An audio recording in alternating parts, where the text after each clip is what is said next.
लोक निर्माण और खेल युवा मंत्री विक्रमादित्य सिंह आज नूरपुर दौरे पर हैं। इस दौरे के दौरान उन्होंने अवेयरनेस अंगेज्ड ड्रग मैराथन कार्यक्रम में शिरकत की। ये मैराथन बोर्ड के काली माता मंदिर से आरंभ होकर 5 किलोमीटर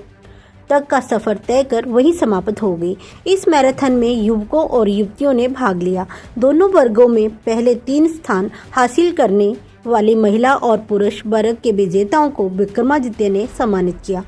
उन्होंने कहा कि नूरपुर प्रशासन का नशे को दूर करने के मिशन में ये एक सफल प्रयास है। इसके बाद उन्होंने नूरपुर के चौगान मैदान में बने अटल इंडोर स्टेडियम का दौरा किया व स्टेडियम में टेबल टेनिस कोर्ट का लोकार्पण किया। इस इंडोर स्टेडियम में जिम्नेजियम खोलने के लिए 4 लाख रुपए देने की भी घोषणा की। इसके बाद पत्रकार वार्ता के दौरान उन्होंने संबोधित करते हुए कहा कि आज उनका नूरपुर दौरा है, जिसमें उन्होंने विधानसभा के विकास कार्यों का भी जायजा लिया। वहीं उन्होंने कहा कि हाल ही में जब प्रदेश में त्रासदी आई थी तो उसके चलते प्रदेश सरकार के सभी क्रशरों को बंद कर दिया गया था।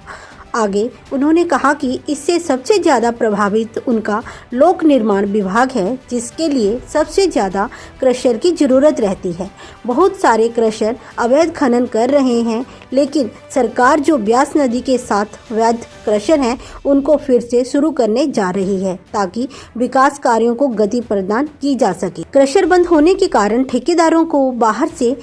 फॉर्म लेकर क्रशर मंगवाना पड़ रहा है, जो कि महंगी दरों पर है और उससे प्रदेश में भी रेवेन्यू का भारी नुकसान हो रहा है। नूरपुर से विनय महाजन की report, AMI news Himachal. Nurpur का फतेहपुर और इंदौरा क्षेत्र का हमने एक स्टॉक टेकिंग दौरा रखा है, ताकि यहाँ के जो विकासात्मक कार्य चल रहे हैं उसका जायज़ा लिया जा सके और साथ ही साथ जो पीछे जो नुकसान आपके आपदा के समय में यहाँ पे हुआ है, बरसातों के समय में, उसका जायज़ा भी लिया जाए और साथ ही साथ जो विकास के कार्य हैं उनको गति दी जाए। इसी उद्देश्य से हमने इस इलाके का दौरा रखा है और आज नूरपुर में सुबह हमने एक बहुत बेहतरीन यहाँ का जिला प्रशासन ने और यूथ क्लब ने और यहाँ के NGOs ने जो हमारे युवा हैं उनको नशे से जागरूक करने के लिए एक मैराथन का आयोजन किया गया, जिसमें बहुत से हमारे स्कूली बच्चों ने, कॉलेज के बच्चों ने पार्टिसिपेट किया, लड़के और लड़कियों ने, और अच्छा अवेयरनेस क्रिएट किया है। और साथ ही साथ यहाँ पे जो हमारा इंडोर स्टेडियम है जो पूर्व सरकार के समय में बना है, उसको संचालन करना उसका अच्छे तरीके से ये हमारा दायित्व बनता है। और इसमें मैंने पहले भी, जब मैं पिछली बारी भी यहाँ पे आया था, मैंने इसका निरीक्षण किया था। उस समय यहाँ पे ये मांग रखी गई थी कि इसको रन करने के लिए बहुत समस्याएं आ रही है। उसके लिए हमने एक सोसाइटी यहाँ पे बनाने का फैसला किया सरकार की ओर से, जिसका गठन हो चुका है और वो अब इसका डे टू डे जो इसकी मैनेजमेंट है उसको देखेगी, ताकि यहाँ के युवाओं को हर अच्छी सुविधा जो मिले उसका पूरा प्रावधान करवाने का प्रयास किया जाएगा। उसमें अभी TT टेबल्स भी वहाँ पे सोसाइटी के माध्यम से दिए गए हैं, जिसका आज वहाँ पे शुभारंभ किया गया है। उसके साथ मैंने एक जिम्नेजियम भी वहाँ पे देने का फैसला किया है, जिसमें करीबन 4 लाख रुपए उसके बजट की सैंक्शन करा है। और हमारे जो लोक निर्माण विभाग है उसके माध्यम से भी जितने भी कार्य नूरपुर विधानसभा क्षेत्र के अंदर चल रहे हैं, जिसमें करीबन हमारा जो विधायक प्राथमिकता है नाबार्ड के माध्यम से 2 सड़कें यहाँ पे का कार्य चल रहा है, जो करीबन 10 करोड़ 60 लाख रुपए की लागत से जिसके कार्य चले हुए हैं। वैसे ही जो अभी हमारा PMJSY 3 अभी पूरे प्रदेश के अंदर जिसके कार्य शुरू हो रहे हैं, टेंडर लगने शुरू हो गए हैं, उसमें मुझे वैसे तो थोड़ा सा दुख भी है कि इस इलाके में केवल एक ही सड़क आई है, क्योंकि कई डिविजन्स में बहुत सारी, कहीं में 8, कहीं में 6, कहीं में 10 सड़कें भी आई हैं। मगर क्या कारण रहे कि केवल एक सड़क आई है इसमें, क्योंकि ये पूर्व सरकार के समय में ही इसकी सारी औपचारिकताएं पूरी हो गई थी, मगर फिर भी इस सड़क का समय पर गुणवत्ता के साथ कार्य पूरा हो, इसके लिए हम पूरी मजबूती से कार्य करेंगे। आज हमने इसका जो है वो भूमि पूजन भी इस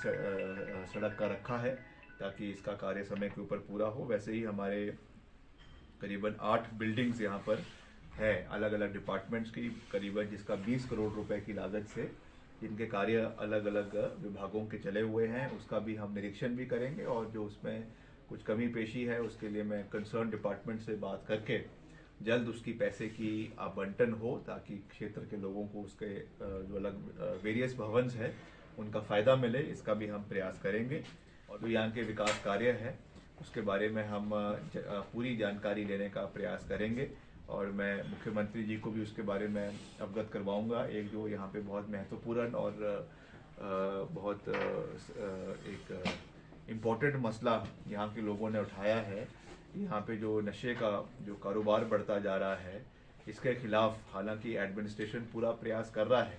मगर फिर भी यहाँ पे एक बड़ा डी एडिक्शन सेंटर होना की बहुत बड़ी आवश्यकता है। इस विषय पे मैं प्राथमिकता पे मुख्यमंत्री जी को इसके बारे में ब्रीफ करूंगा और हमारे माननीय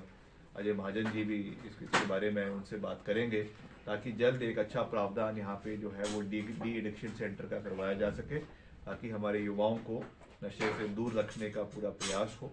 और वैसे ही क्योंकि लोक निर्माण विभाग के तहत जहाँ पर भी हम प्रदेश में जाते हैं, बहुत सी समस्याएं हमारे कॉन्ट्रैक्टर्स को भी आ रही है। जो पीछे क्रशर्स बंद थे उसकी वजह से, क्योंकि उसमें भी